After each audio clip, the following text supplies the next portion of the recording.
ಒಳ್ಳೆ ಡಿಸೈನ್ ಮಾಡೋದು ಅಂತಂದ್ರೆ ಬೇಗ ರಿಫ್ಲೆಕ್ಟ್ ಆಗುತ್ತೆ, ವಿಸಿಬಿಲಿಟಿ ಜಾಸ್ತಿ ಆಗುತ್ತೆ. ಓಕೆ. ಸೊ ಈ ಒಂದು ಹೆಡ್ಲೈಟ್ ಬಂದು ಕಂಪ್ಲೀಟ್ಲಿ LED ನಾ sir? Sir completely LED. Okay.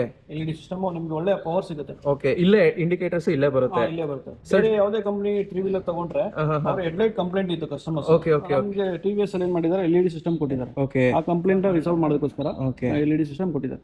So ಇನ್ನೊಂದೇನು ನಾನು ನೋಟಿಸ್ ಮಾಡಿದೆ ಅಂದ್ರೆ ವೈಡ್ ಆಗಿದೆ ಸರ್, ಏನು ಅಂತಂದ್ರೆ ವಿಂಡ್ಶೀಲ್ಡ್. ಹೌದು ಸರ್, ಇದು ವ್ಯೂಗೆ ವಿಸಿಬಿಲಿಟಿ ನಮಗೆ ಫುಲ್ ಆಗಿ ಕಾಣ್ಬೇಕು ವ್ಯೂ ಬಂದು. ಓಕೆ. ಕಸ್ಟಮರ್ ಡ್ರೈವರ್ಸ್ಗೆ ಯಾವುದೇ ಒಂದು ತೊಂದರೆ ಆಗದಂಗೆ ಫುಲ್ ವ್ಯೂ ಬರಬೇಕು. Okay okay. ಯಾಕೆಂದ್ರೆ ಡೆಕ್ ಇದು 6.6 ಫೀಟ್ ಕೊಟ್ಟಿದ್ದಾನೆ. ಓಕೆ. ಅದರಿಂದ ಕಂಪ್ಲೀಟ್ ವ್ಯೂ ಚೆನ್ನಾಗಿ ಕಾಣಲಿ ಅಂದ್ಬಿಟ್ಟು ಫ್ರಂಟ್ ಇಂದ ಫುಲ್ ನಮಗೆ ವೈಡ್ ಆಗಿ ಕೊಟ್ಟಿದ್ದಾನೆ. Okay okay. ವಿಸಿಬಿಲಿಟಿ ತುಂಬಾ ವೈಡ್ ಆಗಿದೆ. ಶೇಪ್ ಬಂದು ಏರೋಡೈನಮಿಕ್ ಡಿಸೈನ್ ಕೊಟ್ಟಿದ್ದಾರೆ. ಓಕೆ. ಏನಕ್ಕೆ ಅಂದ್ರೆ ಯಾವುದೇ ವೆಹಿಕಲ್ಸ್ ತಗೊಳ್ಳಿ, ಫ್ಲೈಟ್ ಯಾವ್ದು ತಗೊಳ್ಳಿ, ಏರೋಡೈನಮಿಕ್ ಶೇಪ್ ಇರುತ್ತೆ. ಏನಕ್ಕೆ ಅಂದ್ರೆ ನಮಗೆ ಸ್ಪೀಡ್ ಆಗಲಿ ಪಿಕಪ್ ಆಗಲಿ ಚೆನ್ನಾಗಿರುತ್ತೆ. ಓಕೆ. ಸೊ ಗೆಳೆಯರೆ, ಏನು ಅಂತಂದ್ರೆ ಏರೋಡೈನಮಿಕ್ಸ್ ಇದ್ರೆ ಇನ್ನೊಂದು ನಿಮಗೆ ಯೂಸ್ ಏನು ಅಂತಂದ್ರೆ ನಿಮಗೆ ಮೈಲೇಜ್ ಅಲ್ಲಿ ಕೂಡ ನಿಮಗೆ ಅಡ್ವಾಂಟೇಜ್ ಬರುತ್ತೆ.